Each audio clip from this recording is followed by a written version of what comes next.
Welcome, everyone. I'm wanting to invite you onto a journey to Avranel, a wonderful place where we are going to sit down and discuss the arts of Druidcraft together.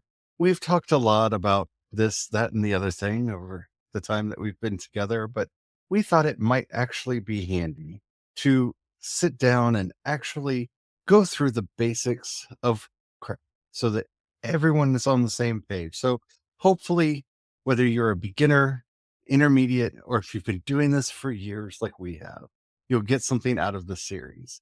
Today's going to be an introduction to the series because there's a book involved. So let's talk about Druidcraft 101 as we walk together down Creation's Paths.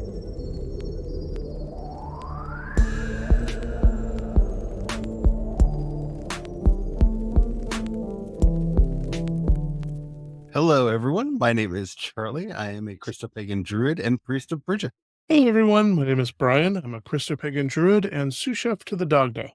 Today, we're doing our introduction to our series on Druidcraft, which is going to run about a month and a half with a few other episodes mixed in to give you time to read the source material and take in everything. It's going to be a lot of information over a short period of time, but hopefully you'll have a good time going down the path with us.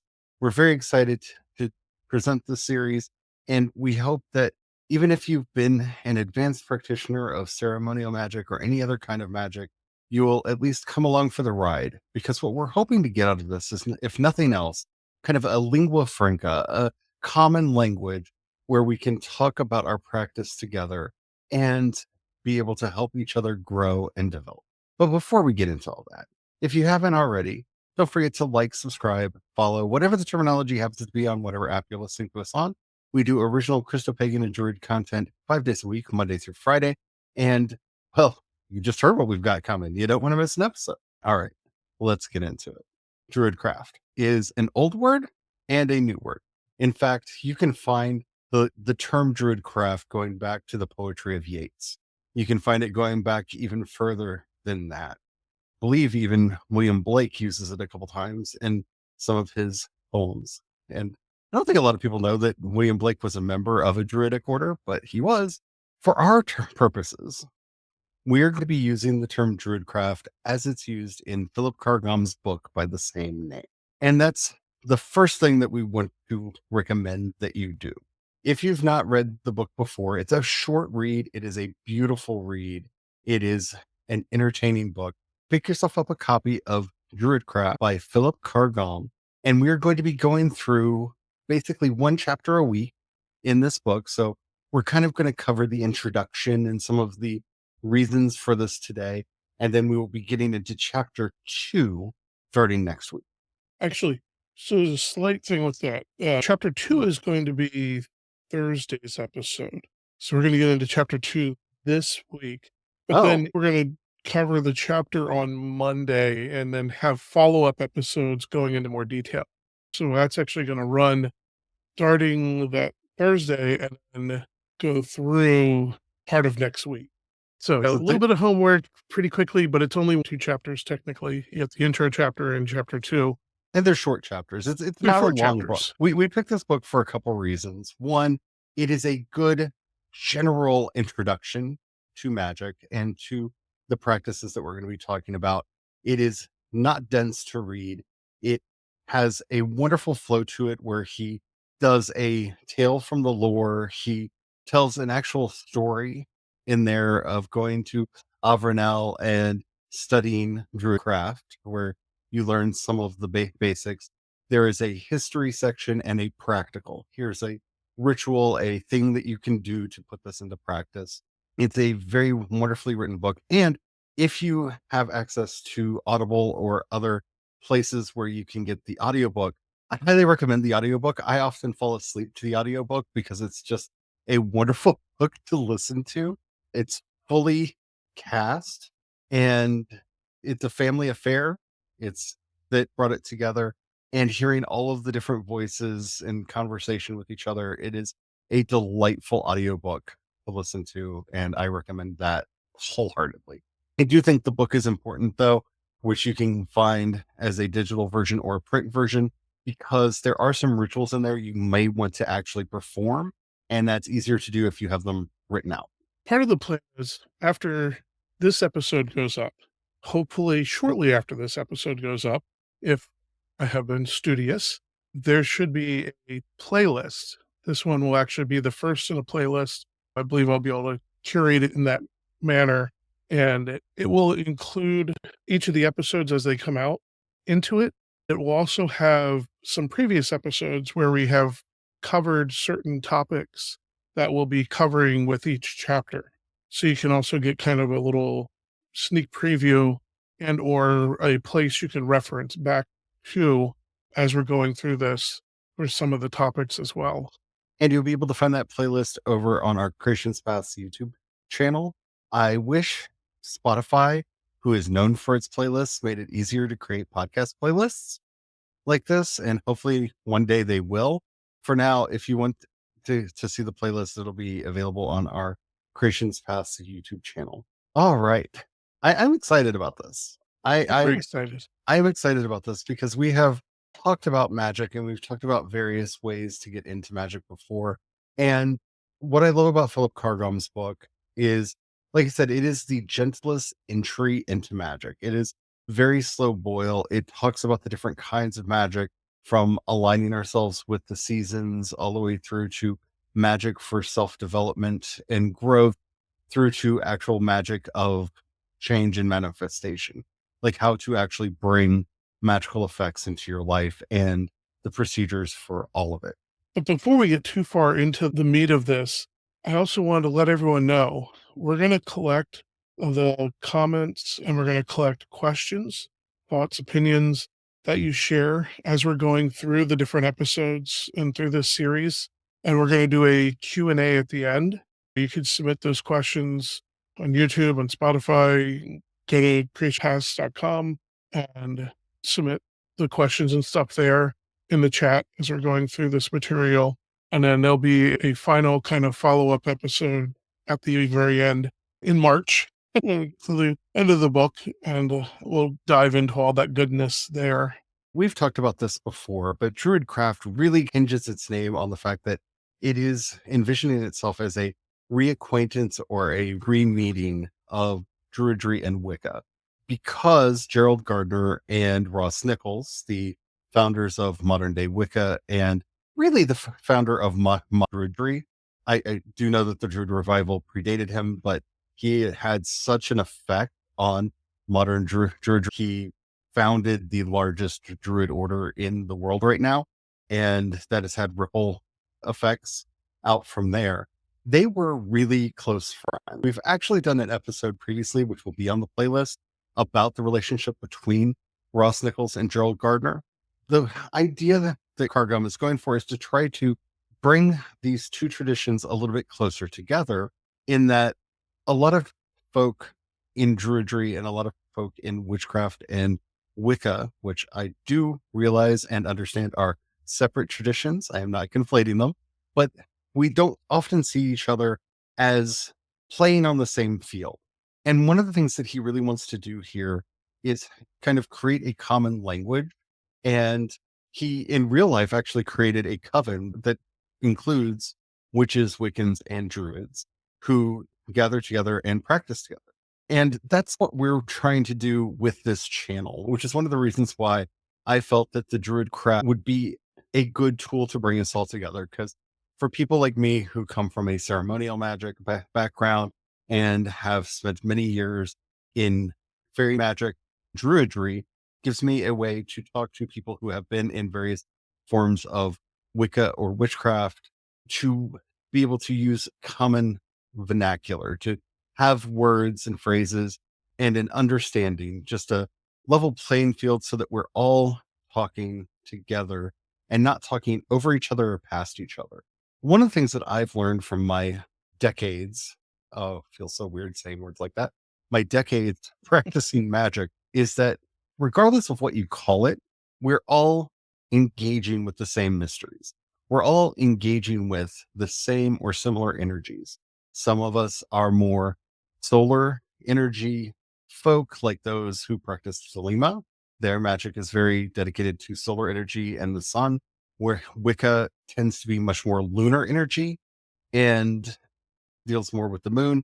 I have a fairly old school understanding from Druidry of the telluric current from the earth and the solar current from the heavens making the lunar energy. So that's kind of the path that I'm coming from in a lot of this. There are so many different schools, but we're all essentially concocting our own language for how to deal with these energies and spirits and powers that we are encountering and learning to participate with and through. It's really important for us, I think, to have several common languages that we can talk together so that we can help everyone's practice. Because whether you're practicing fairy witchcraft or ceremonial magic or Druid magic, or you're practicing green witchcraft or kitchen witchcraft or psychic witchcraft or intuitive witchcraft. And I very much fall into the category of an intuitive witch as well. Oftentimes, those different, I don't know what to call them, schools of magic diverge in their language in ways that they're using the same words differently.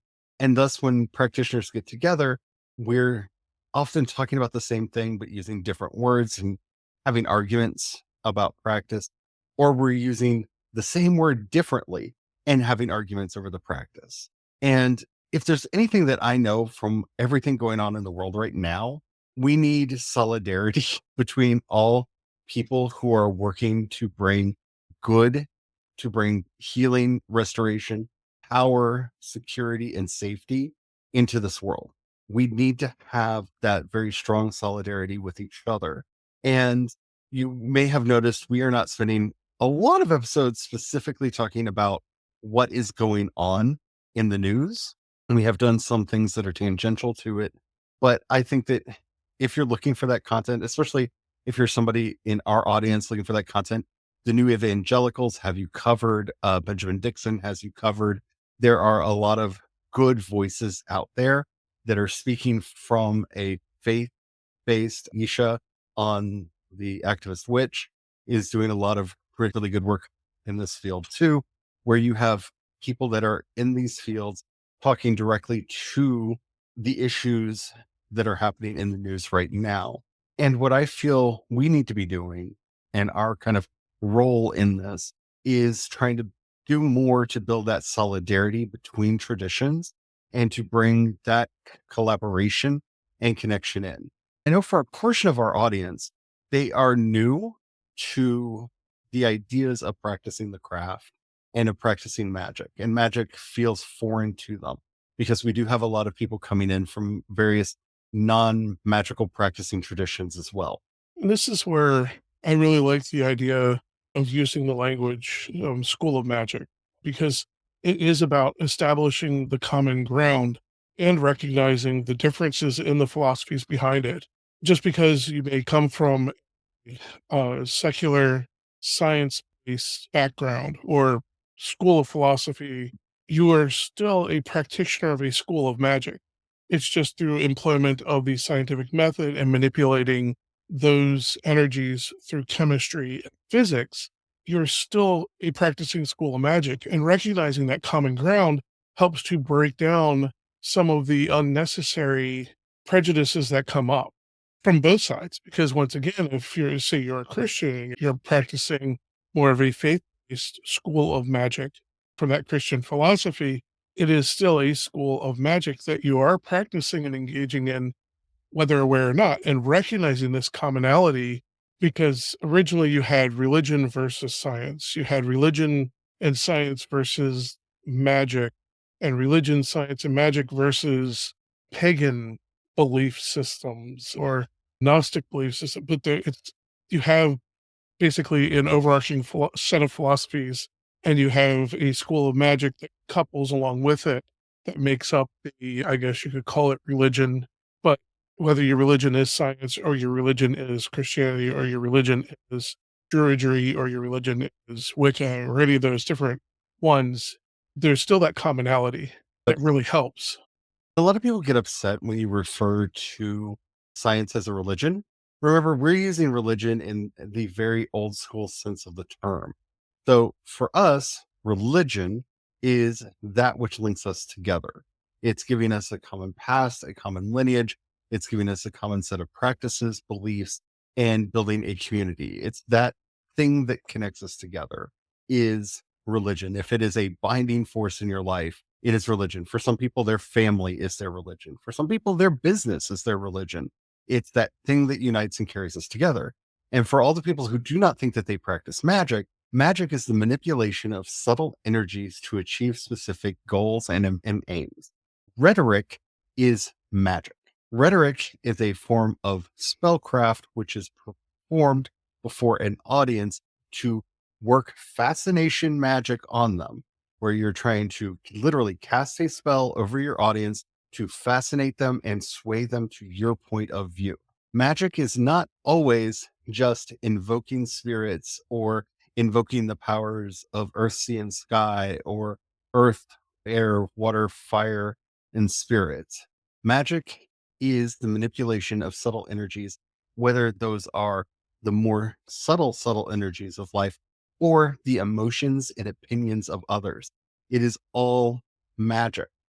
And this is not a new way of thinking of things. Eliphas Levi, in his book on ceremonial magic, really details this idea that a true magician has to be a master of rhetoric because rhetoric is magic. A true magician has to be someone who is knowledgeable in science because science is magic. A true magician has to be somebody who is in tune with the subtle energies because manipulating the subtle energies is magic. And that these are the three schools that every magician needs to participate in. And he was writing in the 18th. There's a wonderful socialist Catholic priest who got really radicalized in France. Even to your point of rhetoric magic, this is something that Druids recognize going all the way back to their Roman writings, Yeah. about the power of the rhetoric magic employed by Druids. So Yes. this is all magics that have been recognized. Oh, definitely. In Druidry, satire is magic. Satire is one of the most powerful and vicious forms of magic, to the point where in the old Brehon law, satire itself was regulated in how you could use it because it was such powerful magic that Yeah. you had to pre-announce to somebody that you were going to impose a satire upon them to give them a chance to mend their ways before this curse, the satire, was placed upon them. Whether or not we think we practice magic, everyone does in one shape or form or another. And it's more or less conscious in people. You can even think back to elementary school when the science teacher has you take water and manipulate the subtle energies of water by adding fire to it, turning it from a liquid to a vapor. It's a basic employment of magic that most people are taught, which is why it's considered common magic now. Or Actually, in elementary school, they're probably doing like, more things like putting the string on the ice cube, putting the salt on it yeah, so that it instantly freezes to the ice cube, yeah, and picking yeah, the ice cube up with the string. Again, it's the yeah. same thing. It's the same It's the thing. same. It's the subtle manipulation of energies. It is magic. It's just taught under the school of science, which is perfectly okay. In fact, it would help a lot of people get past some of the mental obstructions that have been falsely created in their minds through rhetoric of this science versus magic, science versus religion. They can break those down a lot easier once they start recognizing, oh, there actually is a free flow between these things because it's one school and another school and another. They're actually just different means of collecting and talking about the greater things in life. And what one of the many things that we will be talking about throughout this journey is learning to see that subtle energy as we are employing it, whether that's through how we deal with ourselves and our own psychology, how social dynamics work and actually build magic. It's not unfair to say that the current powers that be enchanted and fascinated their people and put them under their spell. The question is literally how to break that spell and bring them back out from underneath the curse. And that may sound like a lot of boogie boogie to a lot of people, but social dynamics is a huge part of understanding magic. Understanding what you put out into the world does have a big impact in what can come back, which we've talked about on the previous episode on the law of the returning tide, and we will be revisiting soon when we get to that chapter in the book. It's just like when employing healing magics, there are ways to manipulate the subtle energies in oneself to stimulate regeneration and health. That's taught through various schools of magic. But the science school of magic and the herbology school of magic teaches us that health can also be stimulated through adding certain biomaterials to our makeup. So how much more powerful could our healing be if we actually we're able to see how both of these are talking about the same thing, so that when we're manipulating the subtle energies to increase our internal regeneration, we're also fueling and adding to that internal regeneration by adding those materials that the body could use physically. What I love so much about this analogy that Philip Carr-Gomm builds up with Druidcraft and bringing Druidry and Wicca and Witchcraft together in this way is it helps us to get past this dichotomy way of thinking where it is either or. Because this to me is where people go wrong. It's either I use my herbology and my aromatherapy and get healing that way, or I listen to my doctor. No, it's both. You do both. What we are learning through this science is that complementary treatments are good for patients as long as they stay complementary. So, yes, you should still go to your doctor and get your treatments from your doctor, but keeping your mood up, keeping your strength up, keep making sure that you're having the right micronutrients in your diet, that you're doing things to keep your energy levels up. Those are all helpful as well. And it's about having balance. I feel like in so many ways, my mission in magic education is getting people beyond this dichotomy of, well, you either believe in science or you believe in fairies. I believe in both. I know some people are going to say that that is a dichotomy that cannot be crossed. But, and hear me out on this, for me, a fairy, a member of the other crowd, yes, sometimes are spirits and are tangible intelligences that have a will of their own. But the realm of fairy is also the realm of our imagination and our psychology and all of the things that happen there. When you do internal family systems therapy, whether you realize it or not, you are entering the realm of fairy. If you do visualization meditations, you're entering the realm of fairy, even if it's only the portion of the other world that's just in your mind. And so the psychological is such an important part of who we are, and understanding ourselves and making sure that we are staying on the right track and mixing that as much as we can with the social dynamics and with the understandings we have of the real world around science. Our herbology can be so powerful today just because we're not strictly reliant on the fact that our ancestors said that this herb is that this herb is that this herb is good for this thing and that herb is good for that thing. We have the studies that show that in a lot of cases, oh, that is 100% the case, especially for mild symptoms or in complement to other treatments that go along with it. We have the That's the science thing. now to actually make our potions and herbal remedies better and more powerful, and to have them be a good complement to more traditional Western medicine. That's the both the strength and the weakness in the science school, is that the strength is it measures. The weakness is if it doesn't have the tools to measure a thing, it is unable to perceive it yet. Yes. And that's the thing. Even going back through science history, they had humors and all these other thoughts. But then as they were able to start to measure and to get into microscopic and actually study cells on a cellular level, and then go even further and get into DNA and measure smaller and smaller, they were able to expand their understanding. And that's a great thing. But like, for instance, you're talking about fairies and all, in my mind, I just sit back and I go, well, if they're unable to measure it, that doesn't negate its existence.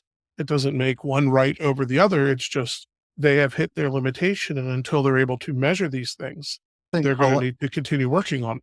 and a lot of us practitioners are measuring these things where we are doing ritual together, writing down our results, and then talking about them so that we're not skewing each other's results. We've written them down ahead of time and able to see, oh, you got the same message that I did. You had the same experience that I did. And so we are doing this kind of experimentation. And again, I am one of those people that is 100% willing to say these are psychological experiences. The problem with that is I have encountered spirits that clearly have a different will from me, that have a life separate from my imagination. And I am okay with that and accept that. And have had instances where they have had verifiable knowledge that I did not previously contain, that I was able to later Yes. verify with an outside Yes. source of another individual and Yes. go, oh, I gained a knowledge about that person that was not previously disclosed, Yes. that was verified as correct. And so with all things, we always point to the wisest thing Paul ever said. Test all things and hold to that which is true. Even if an angel of light appears to you and proclaims the truth, check it out. Test it. Make sure that what is said is true. Don't accept anything on authority. That is the heart of Christianity that it lost when it became an imperial movement, and it is the heart of Christianity that I think we need to be bringing back. This rejection of, oh, well, an authority said so, it must be right. No, if an angel appears to you and says something, and at one point, Paul says, if Jesus Christ himself appears to you and says something, verify it. Don't Yes. just trust that that's what happened. That verification step is important, whether it's in our spirituality or in our sciences or just in our lives in general. It's a good way to live. So that's what we're going to be doing. And Thursday, we are going to be beginning this project in earnest. Like I said, I really enjoy the lightness with which Philip Carr-Gomm's book is written. There are a lot of books out there on Druidry and magic, and we can give you recommendations on those, especially if you have a specific path that you're interested in. Some are very dense, some are much or are not.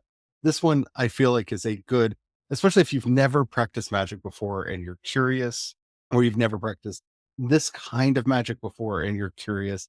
It is such a delightful way to step in. And I'll let you know, we will be debating the text in a couple of places. There are some places where I disagree with Philip Carr-Gomm's opinions, and Brian does too. And we will be bringing that up as we're going through the book. So again, this is not about here's the authority that we're following. It's no, this is the text that we're using to kind of govern the conversation, to structure the conversation. And we're going to have some thoughts and opinions about it. All right. I hope that you are as excited about the series as I am, and that you're ready to get together and do some craft study together. Do you have anything you wanted to say before I do the out? All right. So if this has been helpful for you, if you are excited about this, let us know in the comments. If you have any questions, like we said, don't forget that you can leave them in the comments. We will be collecting up comments for a Q&A at the end. I will probably also be answering questions in the comments themselves, but definitely start putting them in now. You don't have to wait till the specific episode. If you have a question, don't risk forgetting it. Whenever you have a question, just put it in the comments so you can, and we will be sure to cover all of the questions that we get in that Q&A episode. You can, if you're listening to us on YouTube or Spotify, you can leave a comment right there. If you're listening to us anywhere else, even if they say you can leave a comment, they do not notify us and let us know. So you can go ahead and leave a comment there anyway, because engagement is magic. And then head over to creationspaths.com and click on chat. There, you can leave us a comment and we will get notified and be able to get back to you on it. While you're there, if you happen to have a few dollars you can pass our way, we offer annual and monthly subscriptions. You can also support us on Patreon and Ko-fi, where I am CE Dorset on both. And thank you to everybody who does that. Y'all are amazing. It's just amazing. We were going through, and I've been weeding through the insane email inbox that I have, and found a few of you have supported us over on Patreon recently. And thank you so much for that. You're how we get to do this.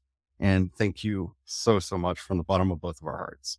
If you don't have any money right now, or you're not sure that we're the kind of people that you want to give your hard-earned treasure to, that is perfectly all right. But if any of the episodes that we have done have helped you out, or you think you know somebody who would like them, please share them with them. One of the best things that you can do to support us is to help us get the word out about what we're doing, especially about this project. This is a great time for people that are just getting interested in magic to check into the podcast, because we're going through, I think we're outlined till March 17th. 19th, actually. 19th? Yeah, because we're going to be doing our St. Patrick's episode on March 17th, because Yeah. St. Patrick is such an entertaining fellow Jeez. and just amazing amount of stuff, and we're definitely going to be talking about him then. But the 19th, I believe, is the last. That'll be the Q&A episode. So we've got a lot of episodes coming to really dig into what magic is and to help people get set up on their basic magical practice. So please share. It really does mean a lot to us. And as we are heading out, I think it is only fair we say a prayer to the good God of the Druids. O Dagda, strength of the man, the young one who is always sitting at the fire, tending the cauldron, from whom none is sent away empty, who plays the four strains on his harp and brings the human soul to peace, to anger, and to joy. Guide us as we walk down this path to learn the ways of Druidry and to connect to the energies of old, knowing that we are in a long tradition of those who have practiced magic for the benefit of themselves and their community. Amen. Amen.